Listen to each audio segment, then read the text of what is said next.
Day 3 last and final டே இன்னைக்கு. So ஏர்லியராகவே வென்யூக்கு வந்துட்டோம். Early மார்னிங்கிறதுனால due நல்லாவே இருந்துச்சு. இன்னைக்கு வேறு விக்கெட்டில் மேட்ச் நடக்குது.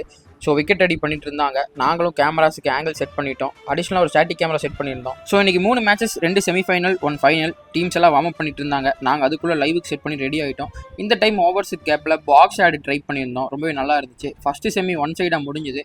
மேட்ச் ஹைலைட்ஸ் லைவில் அப்போவே காட்டியிருந்தோம். தென் செகண்ட் செமி ரொம்ப இன்ட்ரெஸ்ட்டாக போச்சு. ஆல்மோஸ்ட் லாஸ் ஆகிற மேட்சை மிடில் ஆர்டர் பேட்ஸ்மேன்ஸ் நல்லா ஆடி லாஸ்ட் வரைக்கும் கொண்டு போய் மேட்சை வின் பண்ணி கொடுத்தாங்க. இந்த மேட்சோட ஹைலைட்ஸும் லைவில் காட்டியிருந்தோம்.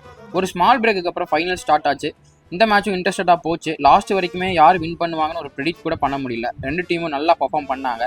பட் ஒரே ஒரு ஓவரில் மேட்ச் மாறிச்சு. ஃபர்ஸ்ட் செமி வின் பண்ண டீம் தான் மேட்சை வின் பண்ணி இந்த டோர்னமெண்ட்டோட சாம்பியன்ஸ் ஆனாங்க. தென் ப்ரெசன்டேஷனுக்கு கிரவுண்டில் ஆல்ரெடி ஒரு கேமரா செட் பண்ணியிருந்தோம். ஸோ மேட்ச் முடிஞ்சதும் அதுக்கு ரெடி ஆகிட்டோம். 2 டீமும் ட்ராஃபிஸ் அண்ட் மெடல்ஸ் வாங்கி செலிப்ரேட் பண்ணாங்க. வின்னர்ஸ் அண்ட் ரன்னர்ஸோட செலிப்ரேஷன்ஸை இண்டிவிஜுவலாக எடுத்தோம். தென் 2 டீமும் ஒன்றா மிங்கிள் ஆகி செலிப்ரேட் பண்ணாங்க. பார்க்குறதுக்கே நல்ல ஸ்போர்ட்மேன்ஷிப்பாக அவ்வளோ அழகாக இருந்துச்சு. That is good cricket. Then லைவை கட் பண்ணிவிட்டு திங்ஸ் எல்லாம் பேக் பண்ணி காரில் வச்சுட்டு எங்களுக்கு இந்த 3 டேஸாக ஹெல்ப் பண்ண அண்ணன் கூட எல்லாம் ஒரு செல்ஃபியை போட்டுட்டு இந்த 3 டேஸ் லைவை சக்ஸஸ்ஃபுல்லாக கம்ப்ளீட் பண்ண ஹாப்பியோட கிரவுண்ட்லேருந்து கிளம்பிட்டோம். ஸோ இதே மாதிரி உங்களுக்கும் உங்கள் டோர்னமெண்ட்டை லைவ் பண்ணணுமா டிஎம் பண்ணுங்கள். கண்டிப்பாக சேர்ந்து ஒர்க் பண்ணலாம். ஸோ மோர் அப்டேட்ஸுக்கு ஐடியா ஃபாலோ பண்ணிக்கங்க. மறக்காம எம்எஸ்சி லைவ் ஸ்ட்ரீமர்ஸை ஃபாலோ பண்ணிக்கங்க. 3 days லைவை கம்ப்ளீட் பண்ணிட்டோம். அவ்வளவுதான்.